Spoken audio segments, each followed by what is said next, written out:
Quero ler com os irmãos aqui em Romanos capítulo 8, verso 6, e o verso 7 e o verso 8.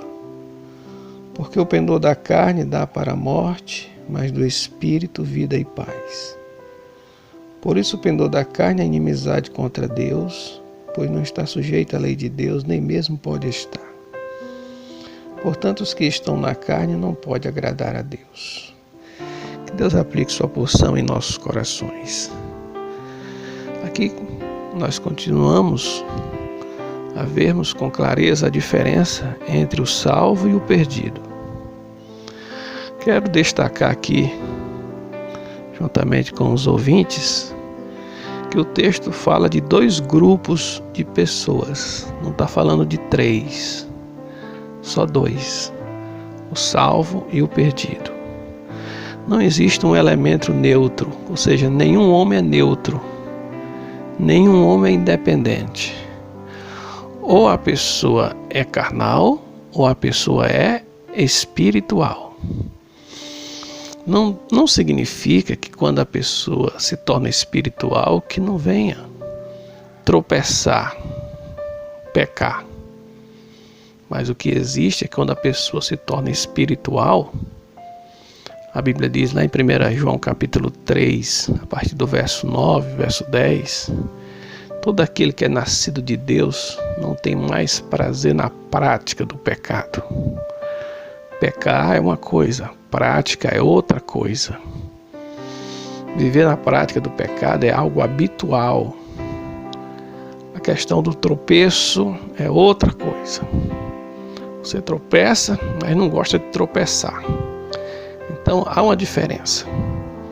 E essa diferença é que faz de um grupo distinto do outro grupo. E o texto mostra aqui para nós com clareza: a inclinação da carne dá para a morte, mas a inclinação do Espírito, vida e paz. Aqui nós temos algumas implicações. Primeiro, é que o cristão está vivo porque o Espírito Santo habita nele. João capítulo 14, ali Jesus vai fazer esse ensinamento para nós, onde ele chega a dizer que ele habitará em vós, estará sempre com vocês. Capítulo 14, verso 17. Então, o Espírito Santo morando na pessoa, ele é o divisor, ou seja, o grande divisor de águas.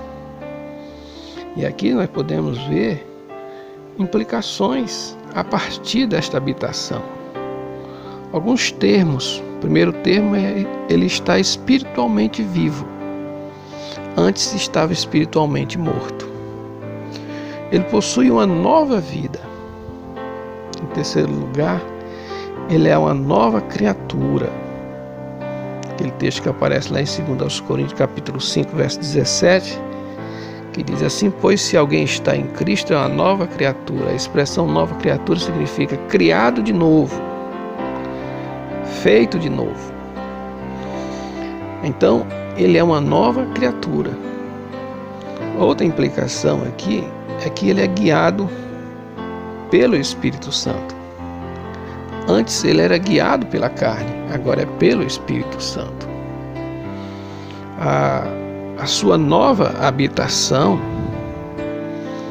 aplica no seu ser, na sua mente, no seu coração, um novo comando. E para esse novo comando ele vai se inclinar, porque grande é o poder de Deus. O incrédulo está morto, porque o Espírito Santo não habita nele. O que habita nele é a natureza humana caída. E com a ausência do Espírito Santo, há ausência de vida. Essa pessoa não está preparada para ir para o céu, porque não está habitada pelo Espírito Santo.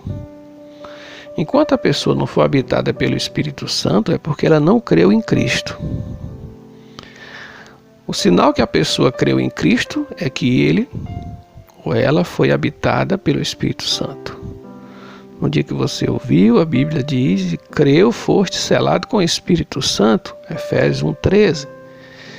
Então o Espírito Santo passa a morar na pessoa. E essa habitação é que traz para ele esses dois elementos que o apóstolo coloca aqui. O Espírito produz vida e paz. Isso não acontece com a pessoa que não nasceu de novo. Enquanto a pessoa não nasce de novo, o que produz é morte. A inclinação da carne, ela é morte. É separação de Deus diariamente. Porque não consegue ver outro rumo. A pessoa que não nasceu de novo só sabe fazer uma coisa, é pecar. E nada mais além disso. Mas por quê? Porque não tem como ser diferente.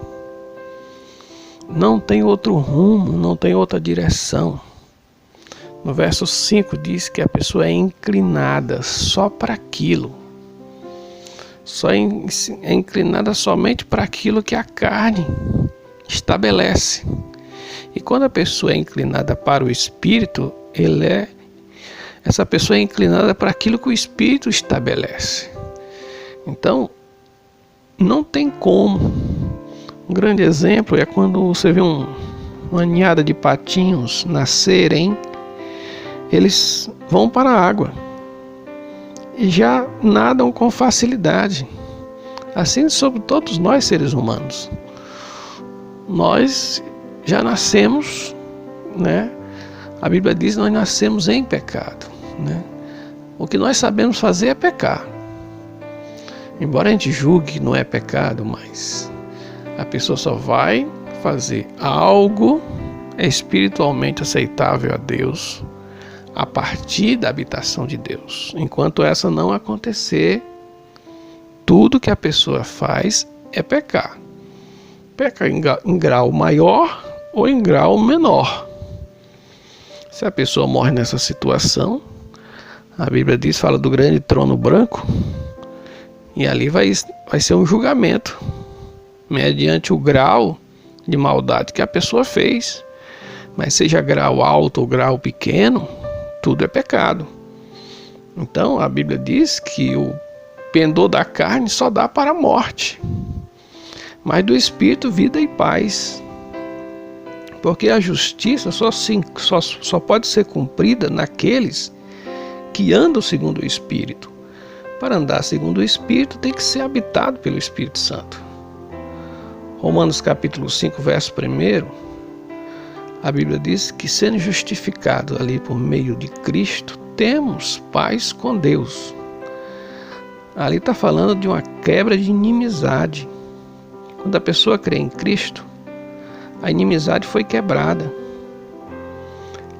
No capítulo 14 de Romanos, verso 17, ele diz, porque o reino de Deus não é comida nem bebida, mas justiça, paz e alegria no Espírito. Então, a paz é o fruto do Espírito, mas a obra da carne é morte. Então esses dois elementos, a morte e o Espírito, são os dois regentes. Um rege a vida do perdido e o outro rege a vida do salvo. O incrédulo está em inimizade, ou seja, a inclinação da carne é sempre para provocar a ira de Deus.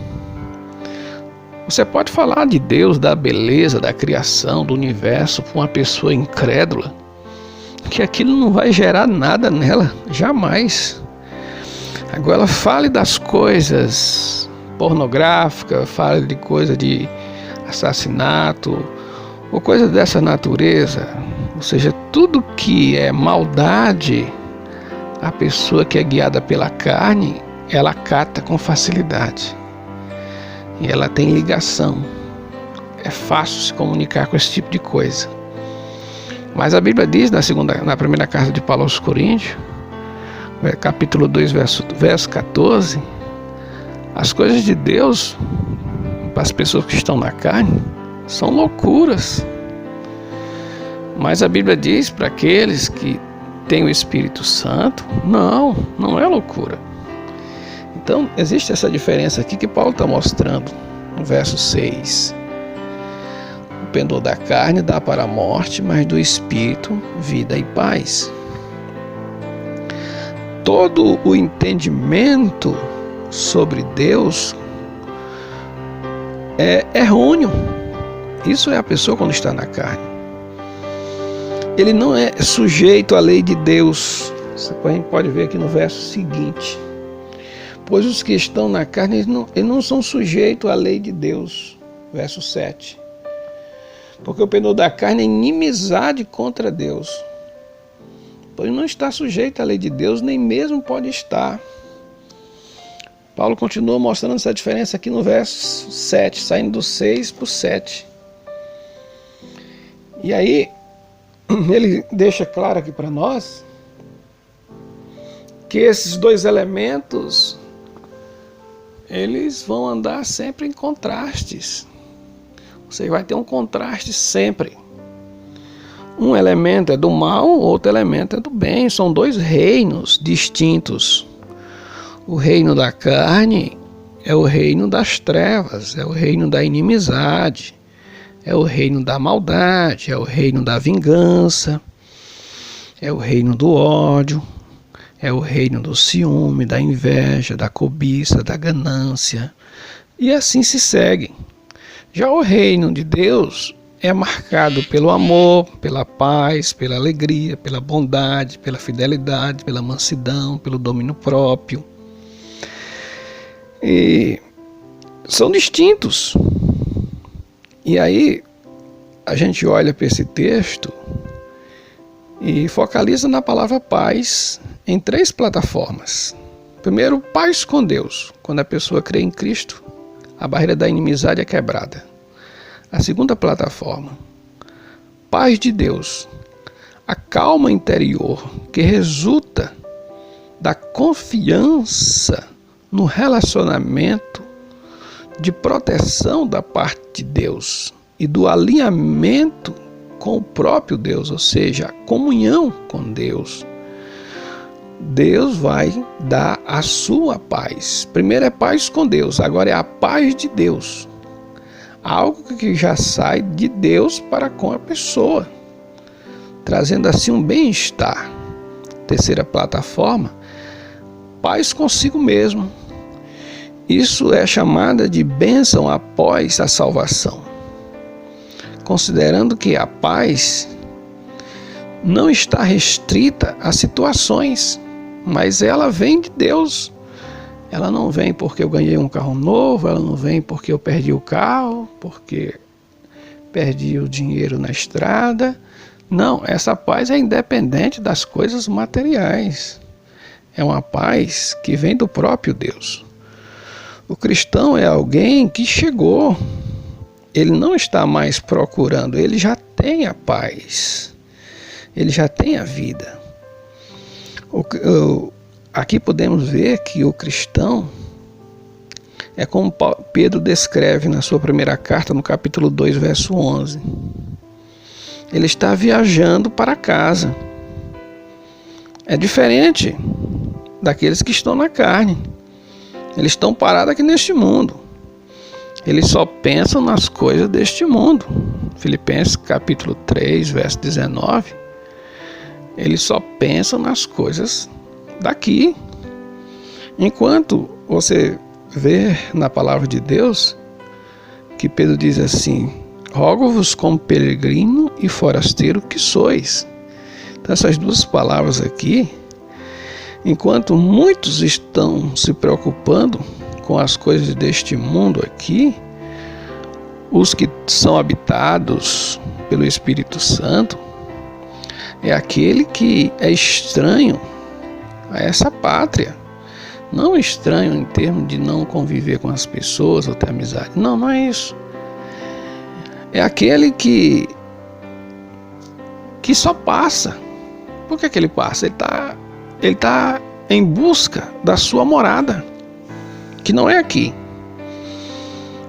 É aquele que não pertence a esse mundo. É aquele que está em busca do seu lar celestial. Igual Paulo fala lá, do seu edifício.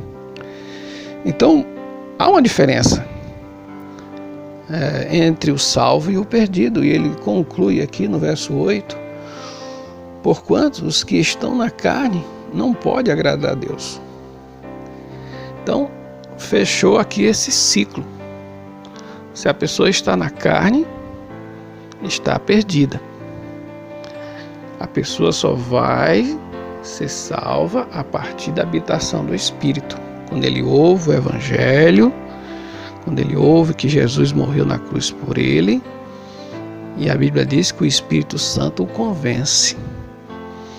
Quando a pessoa crê nesse Evangelho, a pessoa passa a ser habitada. E aqui, a habitação do Espírito é a diferença que marca a vida do salvo e do perdido. E que Deus abençoe e aplique sua palavra em nossos corações. Amém.